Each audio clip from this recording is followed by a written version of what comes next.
വടക്കാഞ്ചേരിയിലെ beauty സിൽക്സിന്റെ ഏറ്റവും വലിയ ഷോറൂമിനൊപ്പം ആഘോഷങ്ങൾ വലുതാവുന്നു. വടക്കാഞ്ചേരിയിലെ ഏറ്റവും വലിയ വെഡിംഗ് സെന്ററായ ബ്യൂട്ടി സിൽക്സിനൊപ്പം ഷോപ്പിംഗ് ആഘോഷമാക്കാം. ഓരോ ഒരുക്കങ്ങളും ബ്യൂട്ടിക്കൊപ്പം. സ്വർണ്ണാഭരണങ്ങളും പണവുമായി ഭാര്യ കാമുകനൊപ്പം പോയി. ആഭരണങ്ങളും പണവും തിരികെ കിട്ടാൻ ഭർത്താവ് DGPക്ക് പരാതി നൽകി. ഭാര്യയും കാമുകനും ചേർന്ന് 35 പവൻ സ്വർണ്ണാഭരണങ്ങളും 4 ലക്ഷം രൂപയും എടുത്തുകൊണ്ടുപോയി വഞ്ചിച്ചെന്ന പരാതിയിൽ പോലീസ് വഞ്ചനാ കുറ്റത്തിന് കേസെടുക്കുവാൻ വിസമ്മതിക്കുന്നതായി ഭർത്താവ് മണികണ്ഠൻ വടക്കാഞ്ചേരിയിൽ വാർത്താ സമ്മേളനത്തിൽ അറിയിച്ചു.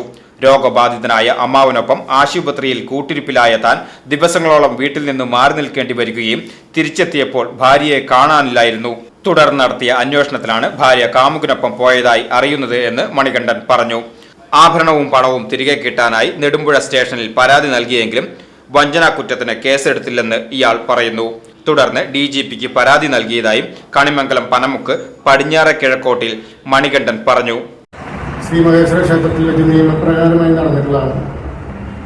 ഈ പെൺകുട്ടിയെ ഞാൻ പരിചയപ്പെടുന്നത് എൻ്റെ അച്ഛന് കസ്തൂർബ വൃദ്ധസ്ഥാനത്തിൽ ജോലിയായിരുന്നു. അച്ഛൻ്റെ മരണശേഷം ഞാൻ അവിടെ സദ്യ കൊടുക്കാൻ ചെന്നപ്പോഴാണ് ഈ പെൺകുട്ടിയെ കാണുന്നത്. അങ്ങനെ പരിചയപ്പെട്ടു. 3 ദിവസം കഴിഞ്ഞപ്പോൾ എന്നെ വിളിച്ചിട്ട് ചോദിച്ചു, എന്താണ് വിശേഷം ചോദിച്ചു. ഞാൻ പറഞ്ഞു, വിശേഷമൊന്നുമില്ല. എന്താണ് വിളിച്ചതെന്ന് ചോദിച്ചപ്പോൾ പറഞ്ഞു, ഞാൻ വെറുതെ വിളിച്ചതാണ്. അങ്ങനെ ഇടയ്ക്കിടയ്ക്ക് വിളിച്ച് അതൊരു ഇഷ്ടമായി. ഒരു വീട്ടുകാരായിട്ട് ആലോചിച്ചു. നമ്മൾ കല്യാണം കഴിച്ചു.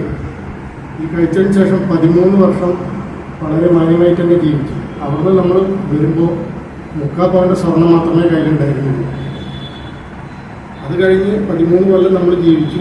വളരെ സന്തോഷമായിട്ട് തന്നെ ജീവിച്ചു. ഈ അടുത്ത് എനിക്കൊരു അമ്മാവനുണ്ട്. എയർഫോഴ്സ് ഉദ്യോഗസ്ഥനാണ്. അവൾ റിട്ടയർഡായതാണ്. അവൾക്ക് ഒരു കിഡ്നി എടുത്ത് കളഞ്ഞുള്ള മനുഷ്യനാണ്. അങ്ങനെ വയ്യാത്തതിനെ തുടർന്ന് 1 മാസം ആശുപത്രിയിൽ അഡ്മിറ്റായി. അതിനെ ചൊല്ലിയുണ്ടായ വഴക്കാണ് ഇവർ പോകാനായിട്ട് കലാശിച്ചത്. അതിൻ്റെ കാര്യം പറയുന്നത് എന്താ വെച്ച് കഴിഞ്ഞാൽ, എനിക്കറിയില്ലായിരുന്നു ഇവർക്ക് വേറൊരു ബന്ധം ഉണ്ടായിരുന്നത്. ആ ബന്ധം ഫേസ്ബുക്കിലൂടെ പരിചയപ്പെട്ട ദിനേശൻ എന്ന ചങ്ങരംകുളത്തുള്ള ദിനേശൻ എന്ന ആളായിട്ടായിരുന്നു. ഇതൊന്നും എനിക്കറിയില്ലായിരുന്നു. ഈ 23 ദിവസം അമ്മാവൻ ആശുപത്രിയിൽ ഇരുന്നപ്പോൾ ഒന്ന് വന്ന് കാണാൻ പറഞ്ഞതിനാണ് ഈ വഴക്കുണ്ടായത്.